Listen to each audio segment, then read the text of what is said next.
Cooper, who is awaiting her result in Wakefield. Thank you very much indeed for joining us. Are you reconciled to the fact that this is not going to be Labour's night, Yvette Cooper?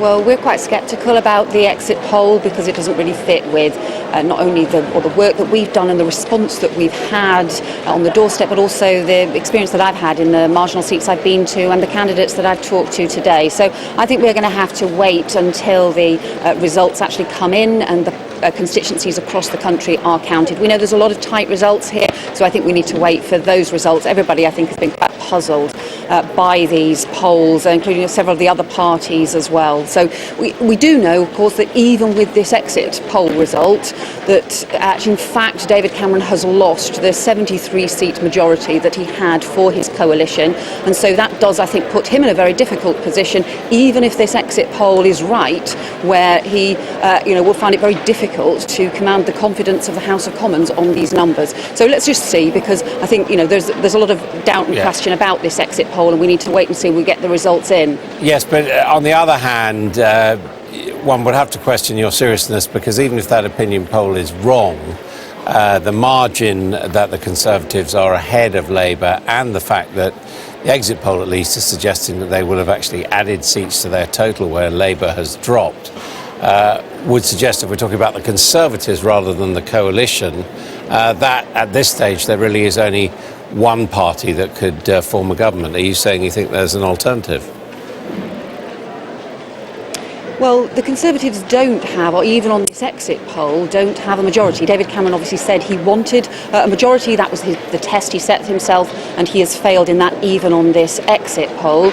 We also, in the end, the question for a government is whether you can command the confidence of Parliament. On these numbers, it doesn't look as if David Cameron can command the confidence of Parliament, even if this exit poll is right. And obviously, we have to keep qualifying it by saying, even if the exit poll is right, because it doesn't fit with not just our experience, but I know many of the other parties' experience as well. But, that is the test. And if he cannot form a government which has the confidence of Parliament, of the Commons, then he cannot continue as Prime Minister. Well, I mean, with due respect, first of all, the coalition, if he did reignite the coalition with the Liberal Democrats, he'd have a majority. If he relied on the likely votes of the Ulster Unionists, he would have a majority. And he's got two UKIP to add to his total. So I would put it the other way, rather. I can't see how a Labour-led alternative could have a majority in those circumstances, given those parties. Well, again, let's wait and see until we've got the actual results. You'll know the only constituencies we've obviously had fully counted now have had increased Labour majorities. Obviously, those were strong Labour constituencies in the northeast of England. But I do think we need to wait until we see the actual results, because, having talked to some of our candidates, some of our big campaigners today, of course, the end of the day in some of our key seats, again, this exit poll just doesn't reflect their experience. So we'll need to see that. But I do think it is worth just recognising that the coalition has lost its majority. They had the majority of 73. That has effectively disappeared. And in the end, the test for a government, the test for a Prime Minister, is whether or not you can command the confidence of the House of Commons. And that is the test. And at the moment, I think that looks very difficult, even on this exit poll for David Cameron. But obviously, let's wait and see what the final results are in.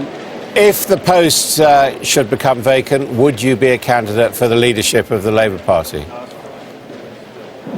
That is not the situation we are in. I really think I have huge scepticism about the polls that you've got, the exit polls. I really don't think that is the situation we are in at all. And so that's why I think we've got to wait until we've got the results that are in, because I think we've had a really strong campaign across the country. We've been knocking on 5 million conversations just in the last few weeks. That shows, I think, huge tribute to the whole campaign, to everything that Ed's been doing, but also to the whole campaign right across the country. But it's not just the conversations, is it? It's whether people are listening to you, and they don't appear to have done. Well, again, let's wait until we've seen the results come in, because in those constituencies, obviously, that have counted so far, we have seen the increased Labour majority, and we certainly had people today, a really strong, warm response from areas that I've been canvassing in and talking to and visiting the key seats over the last few weeks, and a lot of people saying they had a very warm response today on the doorstep, and people going out to vote. So, you know, we're in it's a very kind of complicated situation, isn't it, when you've got the exit poll out, but so many of the parties and so many of the pollsters, including, you know, Peter Kellner and YouGov, saying they've got are very puzzled by this exit poll result. Many of the parties, I think you've got, you know, Paddy Ashdown saying that he doesn't believe the exit polls. You've got a lot of things moving around within this poll. Obviously, what's happening in Scotland, even this exit poll shows Conservative seats being lost to Labour, and Labour gaining constituencies off the Conservatives,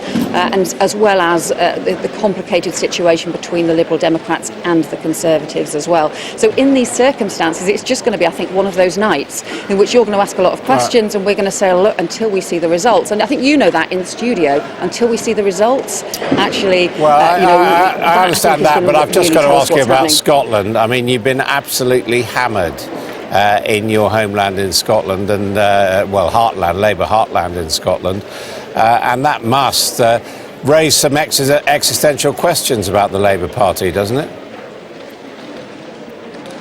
Well, we know that things are hard in Scotland. Again, we don't know what the final result is going to be, and I think there's, you know, a lot of constituencies in Scotland where, again, we've been working really hard and getting a warm response.